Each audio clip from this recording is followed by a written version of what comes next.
যে এই আগামী নির্বাচন কিন্তু কোনো এক্সপেরিয়েন্সের বিষয় না, এক্সপেরিমেন্টের বিষয় না।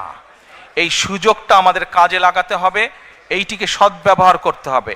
আপনাদের সকলকে প্রবাসীরা যেরকম আন্দোলনকে গড়ে তুলেছেন বিভিন্ন সাহায্য সহযোগিতার মাধ্যমে, একইভাবে প্রবাসীদের সামনে এখন বিশাল দায়িত্ব হচ্ছে যে সঠিক দলকে নির্বাচিত করতে সহযোগিতা করা। কাজে এই যে 5ই আগস্ট আমরা আমাদের পূর্ণ স্বাধীনতা বলেন বা আমাদের যে এই এই এই এই সুযোগটা আমরা পেয়েছি, এই সুযোগটা কিন্তু সামনে যে নির্বাচনটা, এই সুযোগটা, এই যে নির্বাচনের সুযোগটা, এটা কিন্তু কোনো এক্সপেরিমেন্ট অথবা এক্সপেরিয়েন্সের সুযোগ না। কিন্তু আগামী যে সময়টা আসছে, এটা কিন্তু একটা পরিবর্তনের সুযোগ।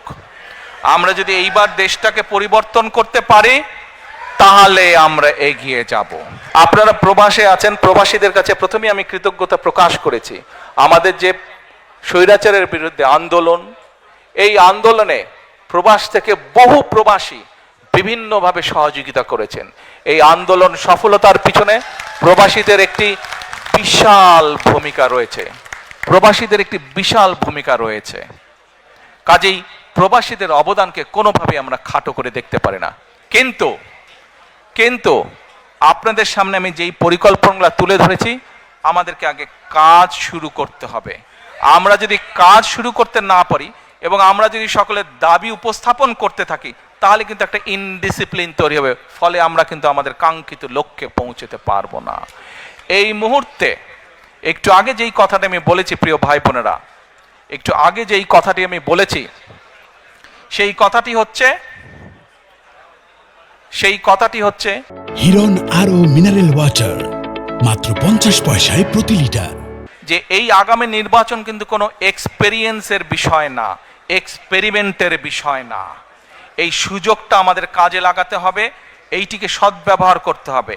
আপনাদের সকলকে প্রবাসীরা যেরকম আন্দোলনকে গড়ে তুলেছেন বিভিন্ন সাহায্য সহযোগিতার মাধ্যমে, একইভাবে প্রবাসীদের সামনে এখন বিশাল দায়িত্ব হচ্ছে যে সঠিক দলকে নির্বাচিত করতে সহযোগিতা করা। যেই দল সঠিক পরিকল্পনা নিয়ে আগামী দিনে দেশকে গড়ে তুলতে সক্ষম হবে, যেই দল আগামী দিনে সঠিকভাবে বাংলাদেশকে সামনে নিয়ে যেতে হবে। আমরা যদি সকলে ঐক্যবদ্ধ থাকি, আমরা যদি সকলে একসাথে থাকি, তাহলে আমাদের এই প্রিয় মাতৃভূমিকে কিন্তু আমরা সঠিক ডাইরেকশনে নিতে পারবো।